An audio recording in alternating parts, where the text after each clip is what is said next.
नमस्कार दोस्तों, मैं doctor Saurabh Jain, urologist and kidney transplant surgeon. मैं professor and head department of urology, Gandhi medical college Bhopal. दोस्तों, आज के सोशल मीडिया के ज़माने में जैसे जैसे सोशल मीडिया का पेनिट्रेशन बढ़ता जा रहा है, बीमारियों का भी प्रेजेंटेशन चेंज होता जा रहा है। और आज मैं बात करूंगा दो पर्टिकुलर सिनेरियो के बारे में, जो कि पिछले 2 या 3 साल के अंदर मेरी ओपीडी के अंदर आने काफ़ी बढ़ गया है, जिनका इंसिडेंस काफ़ी बढ़ गया है।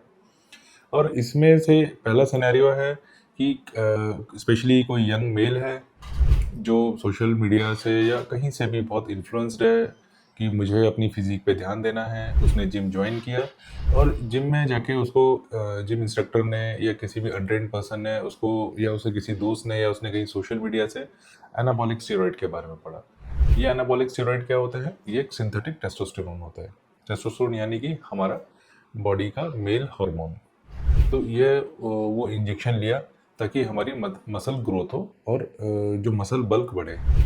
इसके कारण जब वो अल्टीमेटली आता है तो क्या होता है, इनफर्टिलिटी के साथ आता है कि डॉक्टर साहब मैंने, और जब वो इनफर्टिलिटी का एवेल्यूशन करते हैं और उसकी बैक हिस्ट्री लेते हैं तो पता चलता है कि ऐसे पेशेंट ने जिम ज्वाइन किया था और जिम में किसी तरह का इंजेक्शन लिया था, किसी ने उसको सजेस्ट किया था ताकि उसकी मसल ग्रोथ हो। दूसरा दोस्तों सिनेरियो होता है कि कोई पेशेंट है, यंग पेशेंट है, जो कि नॉर्मल अपने 9 to 5 के ऑफिस जॉब कर रहा है। वो ऑफिस के बाद बहुत थका हुआ महसूस करता है, उसकी एनर्जी बहुत लो रहती है, हमेशा फटीग रहता है, फटीग के कारण स्लीप भी प्रॉपर नहीं होती है, और साथ में उसको सेक्सुअल डिस्फंक्शन है। तो उसको किसी ने बोला कि तुम अपना टेस्टोस्टेरोन लेवल चेक कराओ, या लेवल बगैर चेक कराए ही तुम टेस्टोस्टेरोन रिप्लेसमेंट लेना चालू कर दो, यानी कि टेस्टोस्टेरोन के सप्लीमेंट्स लेना चालू कर दो।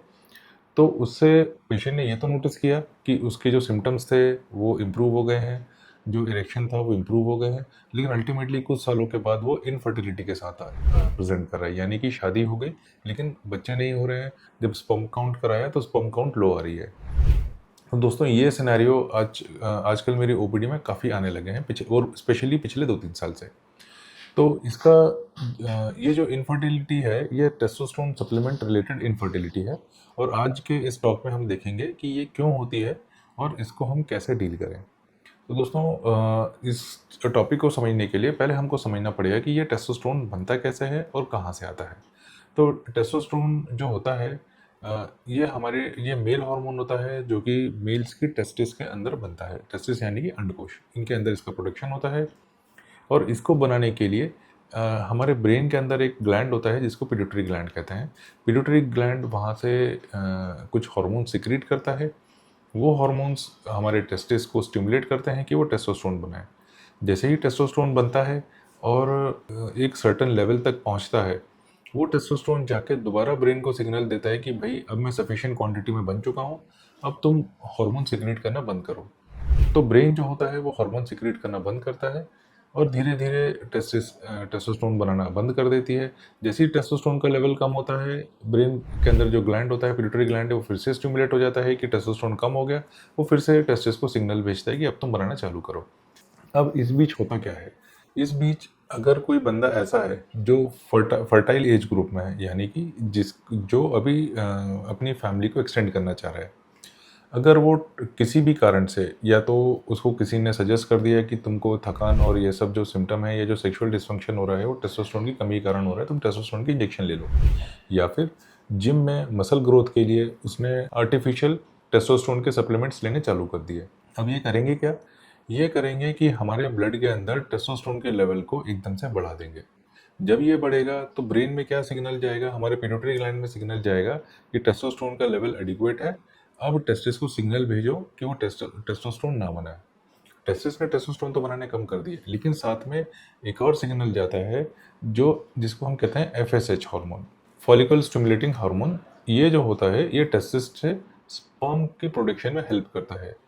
तो इसी के साथ क्या होता है, उस वाले हार्मोन का भी लेवल कम हो जाता है और टेस्टिस को ये सिग्नल मिलता है कि अब तुमको स्पर्म के क्वांटिटी भी, या स्पर्म को भी नहीं बनाना है। नेगेटिव फीडबैक हो जाता है। तो इसके कारण क्या होगा, आपका स्पर्म काउंट भी धीरे धीरे कम होने लगता है। तो अब आपको समझ में आ रहा होगा दोस्तों कि ये टेस्टोस्टेरोन के इंजेक्शन फर्टिलिटी के लिए कितने नुकसानदायक हो सकते हैं, स्पेशली ऐसे पेशेंट्स में जो फर्टाइल एज ग्रुप में आते हैं। अब जब भी ये पेशेंट के साथ डिस्कस किया जाए तो उनका एक नेक्स्ट सवाल और एक बहुत ही टेंस सवाल होता है कि डॉक्टर साहब क्या ये ठीक तो हो सकता है। डेफिनेटली जब भी ऐसे पेशेंट्स को हम देखते हैं जो टेस्टोस्टेरोन रिप्लेसमेंट रिलेटेड इनफर्टिलिटी के साथ प्रेजेंट करते हैं, उनमें सबसे पहला स्टेप होता है टेस्टोस्टेरोन के सप्लीमेंट को लेना बंद करना।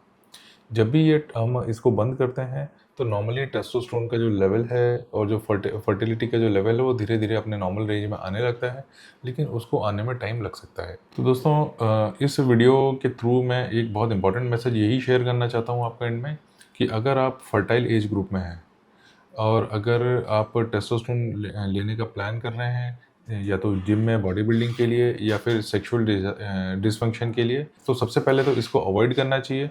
लेकिन फिर भी अगर आपको लगता है कि नहीं ये लेना ज़रूरी है या मैं ले सकता हूँ, तो बगैर मेडिकल सुपरविजन के इसको बिल्कुल भी ना लिया जाए। तो अगर आपके पास दोस्तों ऐसा कोई है जो टेस्टोस्टेरोन सप्लीमेंट लेने का प्लान कर रहे हैं, तो उनको ये वीडियो बिल्कुल शेयर करें। आपको अगर ये वीडियो पसंद आए तो उसको लाइक करें, चैनल को सब्सक्राइब करें। Thank you so much.